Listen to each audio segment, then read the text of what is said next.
Hello, everyone. I am Sean Finnegan. Today I'm joined by Dan Stapleton. Hi, Sean. How's it going, man? I am well. Today we're checking out Psionic Warfare Total Destruction, which is a StarCraft 2 mod that transforms our beloved RTS into a third-person shooter. Dan, tell me a little bit about this. It's not StarCraft Ghost.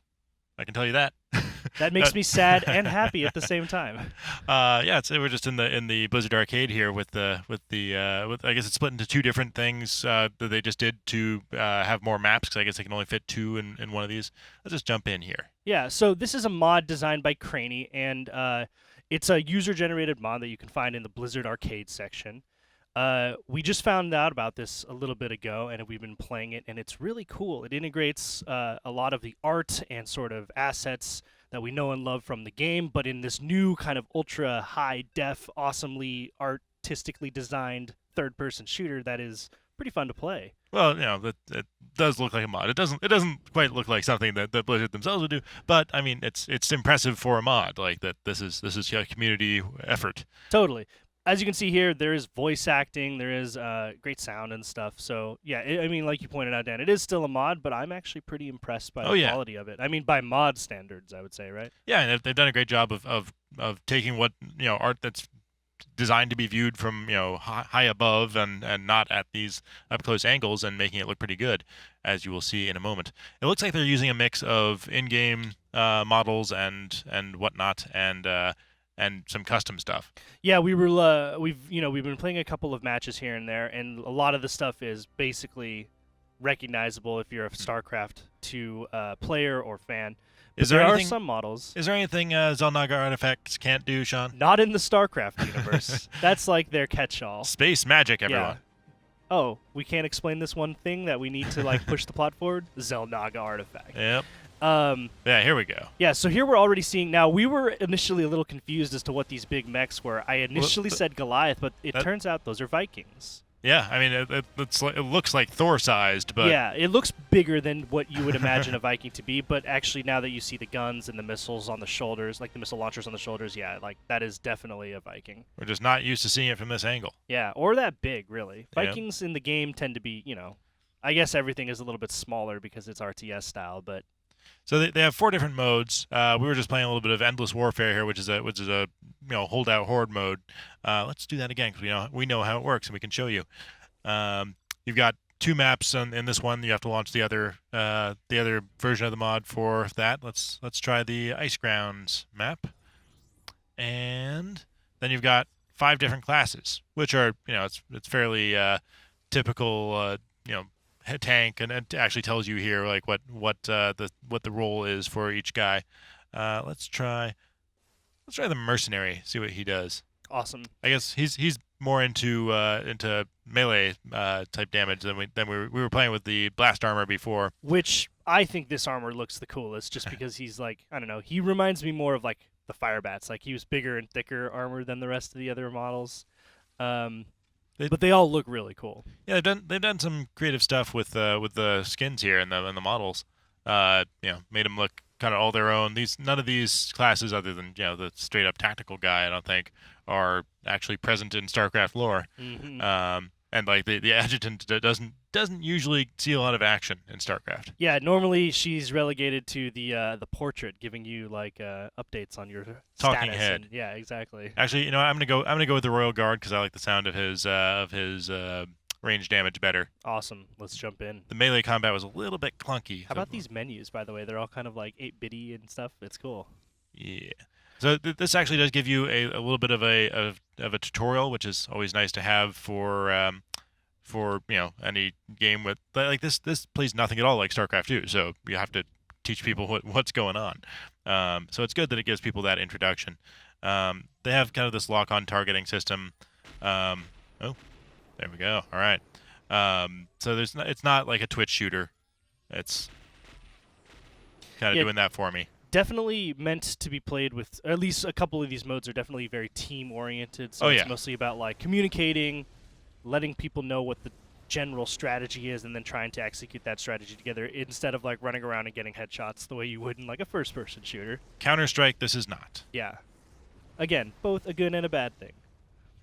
Good that it's not trying to be Counter-Strike, bad that Counter-Strike is the best and everything should try and be like Counter-Strike. Right. Actually, let's see. How does this work? I'm only half Oh, that's kidding. a power up. All right, there we go. All right, and now hopefully. This is such a cool, like, as a StarCraft fan who's only ever, I love the cinematics that Blizzard puts in the game, and I wish we could always just see more of that. To see models like this just on the ground, like in their full size and scope, is super cool. Yeah, and they do a great job with creating that universe in the StarCraft games. We only ever see it from that one perspective, except in the cinematics. So this is kind of a whole new thing. Although, I mean, StarCraft did initially start, was conceived as a Warhammer 40K game, and then Blizzard just kind of, they didn't get the license, so they just kind of made their own. It's very similar, but so it's not too dissimilar from what we saw in Space Marine, the Get Relics third-person action game based on Warhammer. Right. Um, Oh, is that a mule? Oh, that's that's a marauder. That's a marauder, yeah. Who appears to be kind of stuck in that. Oh, there we go. There he goes. These marauder like models are so cool to look at. They're huge. Look at those guys. Yep. Look at those grenade launchers. Oh, looks like we got a drop. Yeah, and they're doing my work for me here for the most part. Like it's all about seeing how many of these waves you can withstand. It starts off with infected Terrans, and pretty soon we're going to see. It doesn't waste much time before it throws an Ultralisk at you. Actually. Yeah, we were very surprised when that kind of popped out early there on. we go. Oh, Zerglings. There we go. Get him! Shoot! There we go. Yeah, it's a little bit slow. Maybe this guy can't shoot while he's moving. Let's see. He's distracted. He's shooting at something else. Oh, there we go. So it looks like you guys are protecting this middle area. Yeah, it's a wave defense mode. There's there you go. There they are already. Oh, big. Yeah, Hugs of death is what geez. they're trying to give you. Yeah, let's try meleeing an Ultralisk. That that always works out well. Was that a queen? Oh, jeez. Did you spot a queen? I didn't see one. We got may have. Hydralisks already. So they really just throw like the full gamut of units at you, kind of right off the bat. Yep. And all of these AI guys around here are basically just defense towers. They don't move. They just shoot at anything that comes their way. Banelings. Yeah. If you got a second to spot roaches those out there. Yep. And yeah, that's a queen. Yeah. What is my secondary on this guy? Looks like just a grenade launcher kind of thing. Probably don't want to melee the banelings. That's what they want you to do. That's their strategy. Yeah, it's designed to be played as a 4-player co-op game where you're complementing each other. And the early waves here are not super exciting just because it's a warm up. Just like in any wave-based shooter, they're just letting you get the hang of things before they really sock it to you. So these taller units were the ones that we had trouble kind of naming. They're not part of the regular StarCraft 2 multiplayer, which is what I play most of the time. You were saying that you believe it may be a campaign unit. Yeah, like the StarCraft 2 campaign has a bunch of units that Blizzard threw in just for fun because don't appear in the multiplayer because they didn't want to balance it for that. But they built these fun models that are big monsters and unique units that only show up in the campaign, and it's a nice resource for modders to draw from. Definitely. You can see the buildings here. These are spires or greater spires. It's kind of hard to tell by the model. I'm going to go ahead and guess it's a spire, just because I haven't seen any Mutalisks yet.